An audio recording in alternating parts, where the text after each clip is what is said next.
আমাদের যে কষ্ট লাগতেছে আর ওনার গর্ভধারিণী মা উনি কত কষ্ট পাচ্ছে। এখানে যে দেশ শুয়ে আছে এখানে মনে করেন না যে বেগম খালেদা যে শুয়ে আছে, এবার কি আরে পুরো বাংলাদেশ শুয়ে আছে। এটা আপনি আমি একজনে দিতে পারি নাই, এটা সবার পর্যবেক্ষণেই ওনার ত্যাগের কারণেই ওনাকে গণতন্ত্রের মাথা বলা হয়। ইতিহাসে এরকম নেত্রী তৈরি হবে কিনা আমরা জানি না। তো আমরা একটা মাতৃত্ব সংকটে ভুগতেছি। আসলে কি আমরা চাই আল্লাহর কাছে প্রার্থনা করি যত দ্রুত সম্ভব আল্লাহ তাআলা যেন আমাদের দেশনেত্রী বেগম খালেদা জিয়াকে আমাদের মাঝে ফিরিয়ে দেয় এবং উনার আদর্শ এবং ওনার অনুপ্রেরণা নিয়ে আমরা সামনে এগিয়ে যেতে চাই। আর পুরো বাংলাদেশের কাছে আমার একটাই প্রার্থনা, যাতে আল্লাহ তাআলা ওনাকে, সবাই যাতে দোয়া করে আল্লাহ তাআলা ওনাকে সুস্থ করে আমাদের কাছে ফিরিয়ে আনে। এটা হলো উপরওয়ালার অশেষ রহমত, যদি আল্লাহ তাআলা ওনাকে ওই দীর্ঘায়ু করুক এবং সুস্থতা কামনা করুক। আর যে পরিস্থিতিতে আছে কিছুক্ষণ পর্যবেক্ষণ করুক, পর্যবেক্ষণ করার পরে আমরা চাই যত দ্রুত সম্ভব দেশের বাইরে নিয়ে তাকে চিকিৎসা করা হোক। আর আমরা আসলে যারা এখন বলতেছে দেশনায়ক তারেক রহমানের কথা, আসলে আমাদের দেশনায়ক তারেক রহমান কতটুকু কষ্ট পাচ্ছে, কতটুকু বেদনাদায়ক অবস্থায় আছে, যে যার মা সে বুঝে।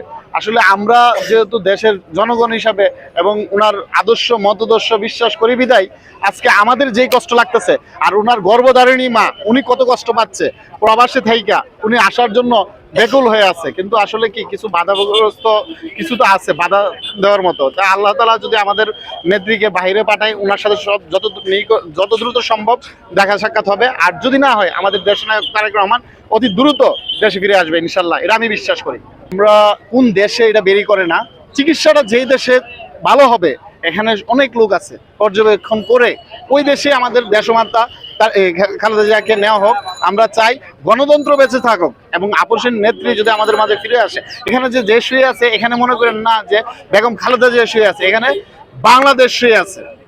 এবার কি আরে পুরো বাংলাদেশ শুয়ে আছে। তো আমরা চাই বাংলাদেশ সুস্থ থাকতে হলে এরকম একজন নেত্রী আমাদের মাঝে ফিরে আসুক। খুব নিকটে আল্লাহ তাআলার কাছে প্রার্থনা করি, যার যার জায়গা থেকে সবাই দোয়া করবেন যাতে অতি দ্রুত সুস্থতা নিয়ে আমাদের কাছে ফিরে আসে। আপনারাই তো আছেন একজন গণতন্ত্র মানে পুনর্বাসন করার জন্য। দেশনেত্রী বেগম খালেদা জিয়া যে অবদান রেখেছে তার অবদান আসলে বাংলার ইতিহাসে স্বর্ণ অক্ষরে লেখা থাকবে। আর এখন আমরা না গণতন্ত্রের মাতা, এটা কিন্তু সবাই মিলিতভাবে একটা নাম দেওয়া হয়েছে গণতন্ত্রের মাতা। এটা আপনি আমি একজনে দিতে পারি নাই, এটা সবার পর্যবেক্ষণেই ওনার ত্যাগের কারণেই ওনাকে গণতন্ত্রের মাথা বলা হয়েছে। আল্লাহ তাআলা উত্তম পরিকল্পনাকারী। আমরা জানি যে উপরওয়ালা যাই কিছু করবে আমাদের জন্য মঙ্গল করবে। তবে ইনশাল্লাহ আগের চেয়ে একটু ভালো উন্নত পর্যায়ে আছে। যদি একটু সুস্থ হয় তাহলে দেশের বাইরে ট্রান্সফার করার জন্য চেষ্টা করা হচ্ছে। আসলে তেমন একটা কারোর সঙ্গে হচ্ছে না। তো ইনশাল্লাহ আপনারা দোয়া করেন, দেশবাসীর কাছে আমরা দোয়া প্রার্থনা করি। তাছাড়া তো আর কিছু করার নাই। আমরা সবাই তো গিয়ে চিকিৎসা সহযোগিতা করতে পারবো না, আমরা দোয়াটা করতে পারবো। ওই দোয়াটাই কার্যক্রম মানে সবার উপকারে আসবে। তো সবার কাছে আসসালামু আলাইকুম ওয়া রাহমাতুল্লাহি ওয়া বারাকাতুহু।